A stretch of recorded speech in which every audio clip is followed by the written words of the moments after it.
ಹೊಸ ಐಫೋನ್ ಮನೆಗೆ ಹೊಸ ಐಫೋನ್ ಬಂದಿದೆ. ಅಬ್ಬಬ್ಬಬ್ಬ lottery income tax. Congratulation brother, congratulation. ಹೌದು ಫ್ರೆಂಡ್ಸ್, ಮನೆಗೆ ಬಂದಿದೆ ಹೊಸ ಐಫೋನ್ 15. ಆದರೆ ಇದು ನನಗಲ್ಲ, ನಮ್ಮ ಮನೆಯವರಿಗೆ. ಹೌದು. ಸೊ ಮೊಬೈಲ್ ತುಂಬ ಇಶ್ಯೂ ಇರೋ ಕಾರಣ ಹೊಸ ಮೊಬೈಲ್ ತಗೋಬೇಕಾಗಿತ್ತು. ಯಾವ್ದು ತಗೋಬೇಕು ಅಂತ ಯೋಚನೆ ಮಾಡಿದಾಗ ತಗೋಬೇಕು ಅಂತ ಅನಿಸಿದ್ದು ಐಫೋನ್. ಏನಕ್ಕೆ ಅಂತಂದರೆ ವಿಡಿಯೋ ಕ್ಲಾರಿಟಿ ಕೂಡ ಚೆನ್ನಾಗಿ ಬರುತ್ತೆ ಅನ್ನೋ ಪರ್ಪಸ್ಸಿಗೋಸ್ಕರ. ಬಟ್ ಸದ್ಯಕ್ಕೆ ನಾನೇ ಯೂಸ್ ಮಾಡ್ತಾ ಇದ್ದೀನಿ for time being, because of ವ್ಲಾಗಿಗೆ ವಿಡಿಯೋ ಎಲ್ಲ ಅಪ್ಡೇಟ್ ಮಾಡೋಕ್ಕೋಸ್ಕರ. ಸೊ ಇದು ನಮ್ಮ ಮನೆಯವ್ರದ್ದು ಪಿಂಕ್ ಕಲರ್ ಐಫೋನ್ ತೊಗೊಂಡಿದ್ದಾರೆ. ಸೊ ಇನ್ಮೇಲೆ ವೀಡಿಯೋಸ್ ಎಲ್ಲ ಇದರಲ್ಲೇ ಮಾಡೋದು, ಮತ್ತು ಹೇಗೆ ಬರುತ್ತೆ ಅಂತ ಮುಂದೆ ತೋರಿಸ್ತೀನಿ ವಿಡಿಯೋ ಇದರಲ್ಲೆಲ್ಲನೂ ನೋಡಿ. ನಾವು ಹುಬ್ಬಳ್ಳಿಗೆ ಹೋಗ್ತಾ ಇದ್ವಿ, ಅಲ್ಲಿ ಗಣಪನ ಇಟ್ಟಿದ್ದಾರಲ್ವ, ಎಲ್ಲ ನೋಡ್ಕೊಂಡು ಬರೋಣ ಅಂತ ನಿಮಗೂ ಎಲ್ಲ ತೋರಿಸ್ತೀನಿ. ಸೊ ನಾವು ದಾವಣಗೆರೆ ಶನಿವಾರ ಬೆಳಿಗ್ಗೆ 10:00 ಶತಾಬ್ದಿ ಟ್ರೈನ್ ಕಾಯ್ಕೊಂಡು ಟ್ರೈನಲ್ಲಿ ಹುಬ್ಳಿಗೆ ಹೋದ್ವಿ. ಅವನು ಹುಬ್ಬಳ್ಳಿಗೆ ಹೋಗೋಷ್ಟೊತ್ತಿಗೆ ಮಧ್ಯಾಹ್ನ 1 ಗಂಟೆ ಆಗಿರುತ್ತೆ. ಸೊ ನಾವು ಶತಾಬ್ದಿ ಟ್ರೈನ್ ಬೆಸ್ಟು. ಬಸ್ಸಲ್ಲೂ 3 ಗಂಟೆ, ಟ್ರೈನಲ್ಲೂ 3 ಗಂಟೆ. ಟ್ರೈನ್ ತುಂಬ ಚೆನ್ನಾಗಿ ಅನಿಸುತ್ತೆ ಬಸ್ಸಲ್ಲಿ ಜರ್ನಿಗಿಂತ. ಸೊ ಟ್ರೈನಿಗೆ ಕಾದು 10:00 ನಾವು ಟ್ರೈನ್ ಬಂತು. ನಮ್ಮ ಶತಾಬ್ದಿ ಟ್ರೈನ್ ಎತ್ಕೊಂಡು ನಾವು ಸೀದಾ ಹುಬ್ಬಳ್ಳಿಗೆ ಹೋದ್ವಿ. ಹುಬ್ಬಳ್ಳಿ ರೈಲ್ವೆ ನಿಲ್ದಾಣ ತುಂಬ ಚೆನ್ನಾಗಿದೆ, ಹೊರಗಡೆ ಎಲ್ಲ ಡಿಸೈನು. ಅದು ನಿಮಗೆ ತೋರಿಸ್ತೀನಿ ನಾನು ಹುಬ್ಳಿಗೆ ಹೋದಾಗ. ಹುಬ್ಳಿಗೆ ಬಂದ್ವಿರಿಪ್ಪ ನಾವು. ಹುಬ್ಳಿಗೆ ಬಂದು ಇಳಿತಿದ್ದಂಗೆ ಎಷ್ಟು ಚೆನ್ನಾಗಿ ಅಲ್ಲೆಲ್ಲ ಹೊರಗಡೆ ಡಿಸೈನ್ಸ್ ಎಲ್ಲ ಮಾಡಿದ್ದಾರೆ ಅಂದರೆ, ಚನ್ನಕೇಶ್ವರ ಟೆಂಪಲ್ ಇರ್ಬೋದು, ಐಹೊಳೆ, ಪಟ್ಟದಕಲ್ಲು, ಈ ರೀತಿ ನಮ್ಮ ಕರ್ನಾಟಕದ ಇತಿಹಾಸ ಇರೋಂಥ ಎಲ್ಲ ಒಳ್ಳೆ ಸ್ಥಳಗಳನ್ನ ತುಂಬ ಚೆನ್ನಾಗಿ ಅದ್ಭುತವಾಗಿ ಒಂದು ಕಲೆ ರೂಪದಲ್ಲಿ ಮಾಡಿದ್ದಾರೆ. ಉಗ್ರ ನರಸಿಂಹ, ನೀವೇನು ನೋಡ್ತಾ ಇದ್ದೀರಲ್ವ, ಉಗ್ರ ನರಸಿಂಹ ದೇವಸ್ಥಾನ, ಬನಶಂಕರಿ, ಪಟ್ಟದಕಲ್ಲು, ಹಂಪಿ, ಈ ರೀತಿ ತುಂಬ ಚೆನ್ನಾಗಿ ಒಂದು ರೈಲ್ವೆ ಸ್ಟೇಷನನ್ನು ತುಂಬ ಚೆನ್ನಾಗಿ ಅಟ್ರಾಕ್ಟಿವ್ ಮಾಡ್ಕೊಂಡಿದ್ದಾರೆ. ಸೊ ಇಷ್ಟೇ ಅಲ್ಲ, ಹುಬ್ಬಳ್ಳಿ ಅಂತ ಏನಕ್ಕೆ ಹೆಸರು ಬಂತು ಅಂತಲೂ ಕೂಡ ಚೆನ್ನಾಗಿದೆ. ಹುಬ್ಬಳ್ಳಿನ 2 ಭಾಗ ಮಾಡಿದ್ರೆ ಹೂವುಗಳು ಮತ್ತು ಬಳ್ಳಿಗಳು ಅಂತ. ಹೂವುಗಳು ಪ್ಲಸ್ ಬಳ್ಳಿಗಳು ಸೇರಿ ಹುಬ್ಬಳ್ಳಿ ಆಯಿತು ಅಂತ ಇವ್ರು ಹೇಳೋದು. ಸೊ ಅದನ್ನು ಕೂಡ ಹಾಕಿದ್ದಾರೆ, ತೋರಿಸ್ತೀನಿ ನಿಮಗೆ, ಕಾಣುತ್ತೆ. ಹೂವುಗಳು ಮತ್ತು ಬಳ್ಳಿಗಳು ಹುಬ್ಬಳ್ಳಿ ನಗರಕ್ಕೆ ಸುಸ್ವಾಗತ ಅಂತ ಹಾಕಿದ್ದಾರೆ. ಇನ್ನೇನು ಕಾಣುತ್ತೆ ನಿಮಗೆ, ನೋಡ್ಬೋದು. ಇದು ಹೊರಗಡೆ ಎಂಟ್ರೆನ್ಸ್ ಏನು ಬರ್ತೀವಲ್ಲ ಅದರದ್ದು ನೋಡಿ, ಹುಬ್ಬಳ್ಳಿ. ಸೊ ಇವಾಗ ಗಣಪತಿ ನೋಡೋಣ ಅಂತ ಬಂದಿದ್ದೀವಿ. ಮಾರ್ಕೆಟ್ ಪ್ಲೇಸಲ್ಲಿ ಎಷ್ಟು ಜಗಮಗ ಅಂತ ಹೊಳಿತಿದೆ ನೋಡಿ. ಅಯೋಧ್ಯೆ ಶ್ರೀರಾಮ ನೋಡಿದಿರಲ್ವ, ಅದ್ರ ಮಾದರಿ ರೀತಿ ಇಲ್ಲಿ ಮಾಡಿದ್ದಾರೆ. ಬೇರೆ ಬೇರೆ ಡಿಫ್ರೆಂಟ್ ಲೈಟಿಂದೆಲ್ಲ ಮಾಡಿದ್ದಾರೆ. ಸ್ವಲ್ಪ ಸಿನಿಮ್ಯಾಟಿಕ್ ರೀತಿ ತೊಗೊಳಕ್ಕೆ ಟ್ರೈ ಮಾಡಿದ್ದೀನಿ. ರಾಮ ಮಂದಿರ ಅಂತ ಇದು ಅವ್ರು ಮಾಡ್ಕೊಂಡಿರೋ ಕಾನ್ಸೆಪ್ಟು. ಒಳಗಡೆ ತುಂಬ ಚೆನ್ನಾಗಿದೆ. ಗಣಪತಿ ದೊಡ್ಡದಾಗಿದೆ, ಪಕ್ಕದಲ್ಲಿ ರಾಮ, ಆಂಜನೇಯ, ಈ ಕಡೆ ನೋಡಿದ್ರೆ ರಾವಣ, ವಿಭೀಷಣ ಎಲ್ಲರೂ ಇದ್ದಾರೆ. ಜನಸ್ತೋಮ ಕೇಳಲೇಬೇಡಿ. ವಿಪರೀತ ಜನ, ಉಸಿರಾಡೋಕ್ಕೂ ಕಷ್ಟ ಅನ್ನೋ ರೀತಿ ಜನ ಅಲ್ಲಿ. ಸೊ ಅಲ್ಲಿ ನೋಡಿಕೊಂಡು ನಾವು ಮುಂದೆ ಹೋಗಿದ್ದು ಕಮ್ರಿಪೇಟೆಯಲ್ಲಿ ಇರೋ ಗಣಪತಿ ನೋಡೋಕ್ಕೆ. ಅಲ್ಲೂ ಕೂಡ ತುಂಬ ದೊಡ್ಡದಾಗಿತ್ತು. ಅಲ್ಲೂ ಕೂಡ ರಾಮ ಮತ್ತು ರಾವಣದ ಕಾನ್ಸೆಪ್ಟಲ್ಲೇ ಇತ್ತು. ಹಿಂದೆ ಆಂಜನೇಯ ತುಂಬ ಚೆನ್ನಾಗಿ ಕಾಣಿಸ್ತಾ ಇದೆ. ಸುತ್ತ ಗದೆ ನೋಡಿ, ಆ ಡಿಸೈನ್ ಎಷ್ಟು ಚೆನ್ನಾಗಿ ಮಾಡಿದ್ದಾರೆ. ಈ ಕಡೆ ರಾಮ, ಲಕ್ಷ್ಮಣರು, ಈ ರೀತಿ ಜಾಂಬವು ಅಂತ ನೀವು ನೋಡ್ಬೋದು. ಆ ರೀತಿ ಒಂದು ಕಾನ್ಸೆಪ್ಟನ್ನ ತುಂಬ ಚೆನ್ನಾಗಿ ಮಾಡ್ಕೊಂಡಿದ್ದಾರೆ. ಸೊ ನೋಡೋಕ್ಕೆ ತುಂಬ ಚೆನ್ನಾಗಿ ಅನಿಸುತ್ತೆ. ನೀವು ಪ್ರತಿ ಸರಿ ಗಣಪನ ಈ ರೀತಿ ಒಂದು ಕಾನ್ಸೆಪ್ಟ್ ಮುಖಾಂತರ ತೊಗೊಂಬಂದರೆ ನೋಡಲಿಕ್ಕೂ ವಿಭಿನ್ನ ಇದೆ, ಚೆನ್ನಾಗಿದೆ. ಎಷ್ಟು ಎಫರ್ಟ್ ಹಾಕಿ ಎಷ್ಟು ಖುಷಿಯಿಂದ ಮಾಡಿರ್ತಾರೆ. ಆಂಜನೇಯ ಸಂಜೀವಿನಿ ಬೆಟ್ಟ ತರುವಂಥ ಒಂದು ದೃಶ್ಯ ಅದು.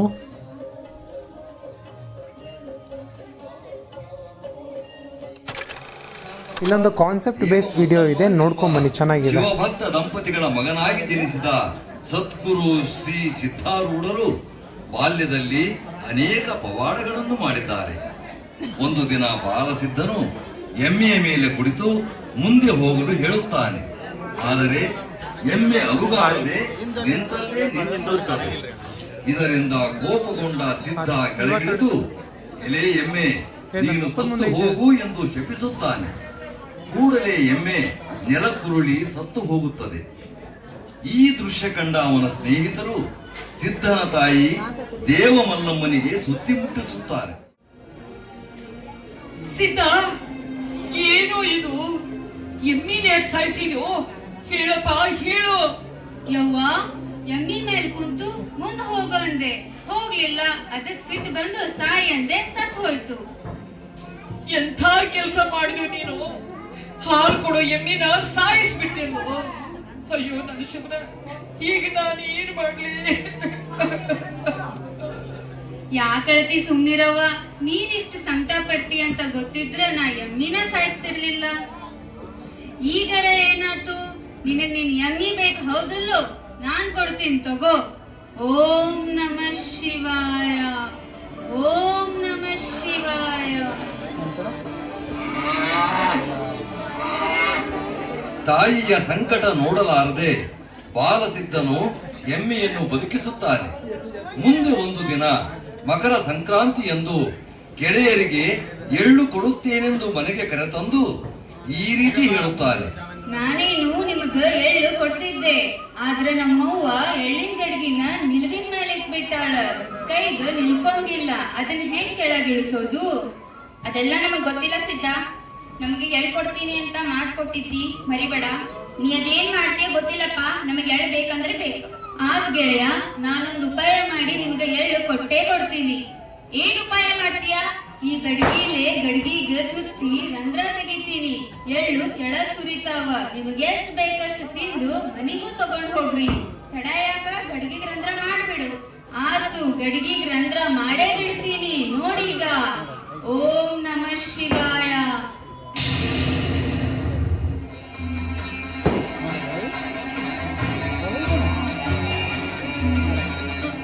ಬಾಲ್ಯದಲ್ಲೇ ಆಧ್ಯಾತ್ಮ ಮೈಗೂಡಿಸಿಕೊಂಡಿದ್ದ ಸಿದ್ಧನು ಒಂದು ದಿನ ಮನೆ ಗುರುಗಳಾದ ವೀರಭದ್ರಯ್ಯನವರ ಬಳಿಗೆ ಬಂದು, ವೀರಭದ್ರಯ್ಯ ಸ್ವಾಮಿಗಳೇ, ನಾನು ಗುರುಶೋಧಕ್ಕ ಸಂಚಾರ ಹೊರಡಬೇಕು. ಅದಕ್ಕೆ ನೀವು ಅವ್ವ ಅಪ್ಪನ ಅಪ್ಪಣೆ ಕೊಡಿಸ್ಬೇಕು. ಸಿದ್ಧ, ಆಧ್ಯಾತ್ಮದ ತತ್ವದಲ್ಲಿ ನೀನು ಪ್ರಬುದ್ಧನಿದ್ದೀಯಪ್ಪ. ತೋರಿಸು ನಿನ್ನ ಬಾಲಲೀಲೇನ. ಮುಂದಿಂದು ನನಗೆ ಬಿಡು. ಅಪ್ಪಣೆ ಗುರುದೇವ. ನಾಗರಾಜ, ನಾನು ಗುರುವಿನ ಶೋಧನೆಗೆ ಹೊರಡಬೇಕು. ನನ್ನ ಹೆತ್ತವರು ಅಪ್ಪಣೆ ಕೊಡುವಂಗ ಸಹಾಯ ಮಾಡಪ್ಪ.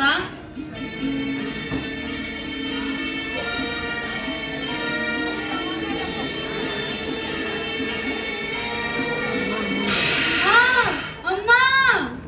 ಗುರುಶಾಂತಪ್ಪ, ದೇವಬಲ್ಲಮ್ಮ, ನಿಮ್ಮ ಮಗ ಸಿದ್ಧನಿಗೆ ಹಾವು ಕಡ್ದತಿ. ದೌಡ್ ಬರ್ರಿ. ಸಿದ್ಧ, ನನ್ನ ಮಗನ ಏನಾದ್ರು ನಿನಗ? ನನ್ನ ಬಿಟ್ಟು ಹೋಗ್ಬೇಡ. ಎದ್ದೇಳು ಮಗನ, ಎದ್ದೇಳು, ಎದ್ದೇಳು. ಹೀಗೆ ದೇವಮಲ್ಲಮ್ಮ ಅಳುತ್ತಿರುವಾಗ ಶಿವನೇ ಸಾಧು ರೂಪದಲ್ಲಿ ಬರುತ್ತಾನೆ. ತಾಯಿ, ಯಾಕೆ ಅಳಾಕತ್ತಿದ್ದಿ? ನನ್ನ ಮಗ ಹಾವು ಕಡ್ದೈತಿತ್ತಂತೆ. ಹೆಂಗಾರ ಮಾಡಿ ಉಳಿಸ್ಕೊಡ್ರಿ, ಉಳಿಸ್ಕೊಡ್ರಿ. ನೀನು ಇವನ ಹೆತ್ತ ತಾಯಿ ಮಾತ್ರ, ಆದ್ರ ನಿನಗೆ ಇವನ ಮೇಲೆ ಯಾವ ಅಧಿಕಾರನೂ ಇಲ್ಲವ. ಈ ಬಾಲಕ ಲೋಕ ಕಲ್ಯಾಣಕ್ಕಾಗಿ ಜನಿಸಿದ ವರಪುತ್ರ.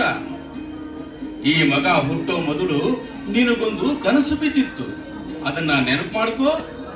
ಹಾ, ಹೌದು. ಕನಸಿನ್ಯಾಗ ಪರಮೇಶ್ವರ ಬಂದು, ನಾನು ನಿನ್ನ ಮಗನಾಗಿ ಹುಟ್ಟುತ್ತೀನಿ, 6 ವರ್ಷದವನಾದ ಮೇಲೆ ಲೋಕ ಕಲ್ಯಾಣಕ್ಕೆ ಕಳಿಸಿಕೊಡು ಅಂತ ಹೇಳಿದ್ದ. ಅಂದ ಮ್ಯಾಲ ಕಳಿಸಿಕೊಡಾಕ ಬೇಕು. ಕಳಿಸಿಕೊಡ್ದಿದ್ರ ನಿನ್ನ ಮಗನ ಅಂತ್ಯ ಸಂಸ್ಕಾರಕ್ಕ ವ್ಯವಸ್ಥೆ ಮಾಡ್ಕೊಳ್ರಿ.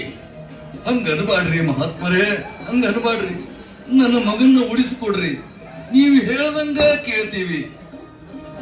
ಸಿದ್ಧ, ನೀನು ಲೋಕ ಕಲ್ಯಾಣಕ್ಕಾಗಿ ಬಂದಿದ್ದಿ. ಗುರುವನ್ನ ಕಂಡು ಗುರುವಾಗು.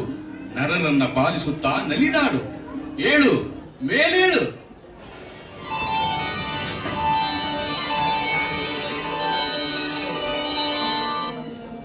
ಅವ್ವ, ಅಪ್ಪ, ನನಗೆ ಸಂಚಾರಕ್ಕೆ ಅಪ್ಪಣೆ ಕೊಡ್ತೀರಾ? ಹುಬ್ಬಳ್ಳಿ ಚಾ ಮಹಾರಾಜ, ಮರಾಠಗಲ್ ಹುಬ್ಬಳ್ಳಿ.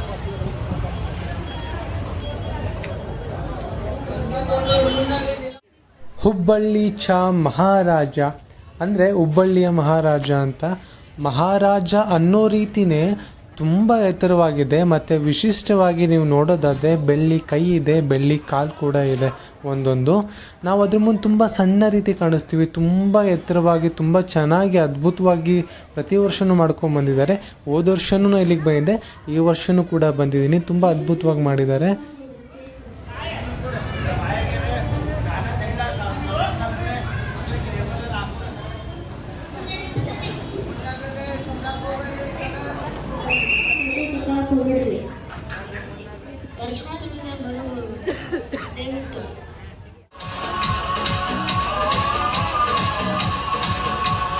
ಎಲ್ಲ ಗಣಪನ ನೋಡ್ಕೊಂಬಂದು ಪಾನಿಪುರಿ ತಿನ್ನಬೇಕು ಅಂತ ಬಂದ್ವಿ. ತುಂಬ ಸಖತ್ತಾಗಿರುತ್ತೆ ಅಂತ ಇಲ್ಲಿಗೆ ಬಂದ್ವಿ, ಕರ್ಕೊಂಬಂದರು. ಬಂದಮೇಲೆ ಗೊತ್ತಾಯ್ತು ಎಷ್ಟು ವರ್ಸ್ಟ್ ಆಗಿತ್ತಿದು ಅಂತ. Sunday the fun day. ಭಾನುವಾರ ಆಯಿತು, ನಾವು ಊರಿಗೆ ಹೊರಟ್ವಿ ಹುಬ್ಬಳ್ಳಿಯಿಂದ ದಾವಣಗೆರೆಗೆ. ಸೊ ನಾನು ಇಲ್ಲಿ ಐಫೋನಲ್ಲಿ ಕ್ಯಾಮ್ರಾ ಕ್ಲಾರಿಟಿ ಹೇಗೆ ಬರುತ್ತೆ, ಸಿನಿಮ್ಯಾಟಿಕ್ ವ್ಯೂ ಹೇಗೆ ಬರುತ್ತೆ ಅಂತ ತೋರ್ಸೋಕ್ಕೆ ಟ್ರೈ ಮಾಡ್ತೀನಿ. ಲೈಕ್ ಝೂಮ್ ಇನ್ ಮಾಡಿ, ಝೂಮ್ ಔಟ್ ಮಾಡಿ, ಬ್ಲರ್ ಮಾಡಿ, ಬೇರೆ ಬೇರೆ ಕೈಂಡ್ ಆಫ್ ವೀಡಿಯೋಸ್ ಮಾಡೋಕ್ಕೆ ಟ್ರೈ ಮಾಡ್ತೀನಿ, ನಿಮ್ಗೆ ತೋರಿಸ್ತಾ ಹೋಗ್ತೀನಿ. ಸೊ ನಾವಿವಾಗ ಹುಬ್ಳಿ ಬಸ್ ಸ್ಟ್ಯಾಂಡಿಂದ ಹೊರಟ್ವಿ. ಮಧ್ಯಾಹ್ನ ಊಟ ಎಲ್ಲ ಮಾಡಿಕೊಂಡು ಸ್ವಲ್ಪ ಬಿಸಿಲನ್ನು ಕಡಿಮೆ ಮಾಡಿಕೊಂಡು 4:15 ಬಸ್ ಹತ್ತಿದ್ವಿ. 4:15 ಬೆಂಗಳೂರಿಗೆ ಹೋಗೋ ಬಸ್ ಆತಿತ್ತು. ಬಸ್ ಅಂದರೆ ಜಟ್ಕಾ ಬಂಡಿ ಅಂದರೂ ತಪ್ಪಾಗಲ್ಲ, 3.5 ತಾಸು ತಗೊಳ್ತು ದಾವಣಗೆರೆ ಹೋಗೋಕ್ಕೆ. ಸೊ ನಾವು ಸೀದಾ ಹೊರಟ್ವಿ ದಾವಣಗೆರೆ ಕಡೆ. ರಾಣೆಬೆನ್ನೂರು, ಹಾವೇರಿ ಮತ್ತು ಶಿಗ್ಗಾಂವ್, ದಾವಣಗೆರೆಯಿಂದ ಹೊರಡ್ತಾ ಬರೋದು, ಉಲ್ಟಾ ಆ ಕಡೆಯಿಂದ ಹೊರಡ್ತಾ ಬರೋದು. ಸೊ ನೋಡಿ ಎಷ್ಟು ಸಖತ್. ನನಗಂತೂ ಕ್ಯಾಮ್ರಾದಲ್ಲಿ ವಿಡಿಯೋ ತೆಗಿಬೇಕಾದ್ರೆ ತುಂಬ ಚೆನ್ನಾಗಿ ಕಾಣಿಸ್ತಾ ಇತ್ತು. ಇಲ್ಲಿ ಶಿಗ್ಗಾಂವ್ಗಿಂತ ಮುಂಚೆ ಒಂದು ಪ್ಲೇಸ್ ಇದೆ, ಒಂದು ಉದ್ದೊಂದು ನಿಮಗೆ ಕಾಣಿಸ್ತಾ ಇದೆಯಲ್ಲ, ಅದಕ್ಕೆ ಏನನ್ಬೇಕು ನನಗಂತೂ ಗೊತ್ತಿಲ್ಲ. ಮತ್ತು ಸ್ಟ್ಯಾಚ್ಯುಗಳು ಕಾಣಿಸ್ತಾ ಹೋಗ್ತವೆ. ಆ ವಿಡಿಯೋ ಎಷ್ಟು ಕ್ಲಾರಿಟಿ ಬಂದಿದೆ ಅಂದರೆ, ಈ ಕಡೆ ಫಸ್ಟ್ ನಮ್ಮ ವಿಂಡೋ ಏನಿದೆ ಅಲ್ವಾ, ಆ ಕಡೆ ಭಾಗ ಎಲ್ಲ ಬ್ಲರ್ ಹೊಡೆದಿದೆ. ಬಟ್ ಏನು ಫೋಕಸ್ ಇದೆಯಲ್ಲ ಅದು ಮಾತ್ರ ತುಂಬ ಚೆನ್ನಾಗಿ ಫೋಕಸ್ಸಾಗಿ ಕಾಣ್ತಾ ಇದೆ. ಸೊ ಇದಿಷ್ಟು ಒಂದು 5-6 ಇದ್ದಾವೆ ಸ್ಟ್ಯಾಚ್ಯೂಸ್ಗಳು. ಇದು ಇನ್ನೂ ಮಾಡ್ತಾ ಇದ್ದಾರೆ ಅಂತ ಅನಿಸುತ್ತೆ. ಇದೊಂದು ತುಂಬ ಚೆನ್ನಾಗಿ ಅನಿಸ್ತು. ನಾವು ವರೂರು ಅನಿಸುತ್ತೆ ನನ್ನ ಪ್ರಕಾರ, ಪ್ರಾಬಬ್ಲಿ. ಸೊ ಅಲ್ಲಿರೋದು. ಅದಾದ ನಂತರ ನಿಮಗೆ ಕಾಣಿಸ್ತಾ ಇದೆ ನೋಡಿ, ದೂರದಿಂದ ತೆಗ್ದಿರೋದ್ರಿಂದ, ತುಂಬ ದೂರದಿಂದನೇ ತೆಗ್ದಿರೋದು. ಸೊ ಹೈವೇಲಿ ತುಂಬ ಚೆನ್ನಾಗಿದೆ. ಅದು ಕಾರಲ್ಲಿ ಹೋದ್ರೆ ಇನ್ನೂ ಮಸ್ತ್ ಮಜಾ ಬರುತ್ತೆ. ಬಸ್ಸಲ್ಲೂ ಕೂಡ ಚೆನ್ನಾಗಿರುತ್ತೆ.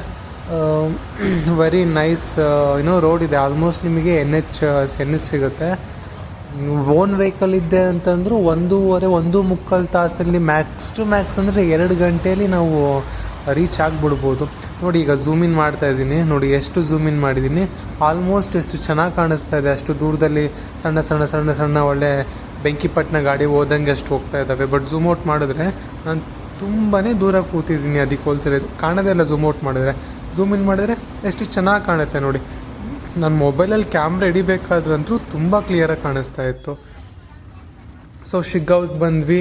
ಶಿಗ್ಗಾಂವಿಗೆ 1-2 ತಾಸು ತೊಗೊಂಡಾಗರು ಶಿಗ್ಗಾಂವ್ ಬರೋಕ್ಕೆ. ಐ ಥಿಂಕ್ 1.5 hour ಅನಿಸುತ್ತೆ. ಸಾಕಾಗೋಯ್ತು ನಿಧಾನಕ್ಕೆ ಬರೋ ಅಷ್ಟೊತ್ತಿಗೆ. ಸೊ ಬಂದ್ವಿ, ಕೊನೆಗೂ ಶಿಗ್ಗಾಂವ್ಗೆ ಬಂದ್ವಿ. ಶಿಗ್ಗಾಂವಿಂದ ಹಾವೇರಿ ದಾಟ್ಕೊಂಡು ಹೋಗ್ಬೇಕಾದ್ರೆ ಐ ಥಿಂಕ್ ರಾಣೆಬೆನ್ನೂರು ಅನಿಸುತ್ತೆ. ಎಷ್ಟು ಚೆನ್ನಾಗಿ ಲೈಟಿಂಗ್ಸ್ ಎಲ್ಲ ಹಾಕಿದ್ರು ಗಣಪತಿ ಹಬ್ಬದ ಕಾರ್ಯಕ್ರಮದ ಸಲುವಾಗಿ. ಚೆನ್ನಾಗಿ ಪ್ರತಿಯೊಂದು ಕಂಬಕ್ಕೂ ಹಾಕಿದ್ರು. ತುಂಬ ಚೆನ್ನಾಗಿ ಕಾಣಿಸ್ತಾ ಇತ್ತು ಲೈಟಿಂಗ್ಸು. ಸಂಜೆ 6:30-7 ಗಂಟೆ ಸುಮಾರು ಅನಿಸುತ್ತೆ. ಬಟ್ ತುಂಬ ಚೆನ್ನಾಗಿ ಕಾಣಿಸ್ತಾ ಇತ್ತು. ಲೈಟಿಂಗ್ಸ್ ಒಂಥರ ಸ್ಪೆಷಲ್ ಮೆರುಗು ಕೊಡುತ್ತೆ ಆ ಒಂದು ವ್ಯೂವ್ಗೆ. ಸೊ ತುಂಬ ಚೆನ್ನಾಗಿ ಅನ್ನಿಸ್ತು ಅವೆಲ್ಲ ನೋಡಿಕೊಂಡು. 7 ಗಂಟೆ ಐ ಥಿಂಕ್ 6:30-7 ಗಂಟೆ ಸುಮಾರು ಅನಿಸುತ್ತೆ. ಅದಾದಮೇಲೆ ನಾವು ಹರಿಹರಕ್ಕೆ ಬರೋ ಅಷ್ಟೊತ್ತಿಗೆ ಸಂಜೆ 7:15 ಆಗಿತ್ತು. 7:20 ಆಗಿತ್ತು. ಕತ್ಲಾಗೋಗ್ಬಿಟ್ಟಿತ್ತು ಅಷ್ಟೊತ್ತಿಗೆ. ಅದನ್ನು ಮುಗಿಸ್ಕೊಂಡು ದಾವಣಗೆರೆಗೆ ಬಂದ್ವಿ. ದಾವಣಗೆರೆ ಬರುತ್ತೆ 7:45, 7:50 ಆಗಿತ್ತು. ಇಲ್ಲಿಂದ ರೈಲ್ವೆ ಸ್ಟೇಷನಿಗೆ ಹೋಗಿ ನಮ್ಮ ಗಾಡಿ ತೊಗೊಂಡು ಮನೆಗೆ ಹೊರಟ್ವಿ. ಸೊ ನಾವು ಹುಬ್ಳಿಯಿಂದ ರಾತ್ರಿ 8-8:30 ಆಗಿತ್ತು ಬರೋದು. ಸೊ ಬಂದು ಹೊರಗಡೆ ಇಡ್ಲಿ ತೊಗೊಂಡು ಮನೆಗೆ ಬಂದು ತಿನ್ಕೊಂಡು ನೈಟ್ ಮಲ್ಕೊಂಡ್ವಿ. ಸೊ ನೈಟ್ ಆಲ್ರೆಡಿ ಸುಸ್ತಾಗಿರೋದ್ರಿಂದ ಹಾಗೆ ಮಲ್ಕೊಂಡೆ. ಸೊ ಹೊಸ ದಿನ ಸ್ಟಾರ್ಟ್ ಆಗಿದೆ, ಕೆಲಸ ಸ್ಟಾರ್ಟ್ ಆಗಿದೆ. ಸೊ ಮುಂದಿನ ವೀಡಿಯೋದಲ್ಲಿ ನಿಮಗೆ ಸಿಗೋ ತನಕ ಸೈನಿಂಗ್ ಆಫ್. ಬಾಯ್ ಎಲ್ರಿಗೂ, ಟೇಕ್ ಕೇರ್.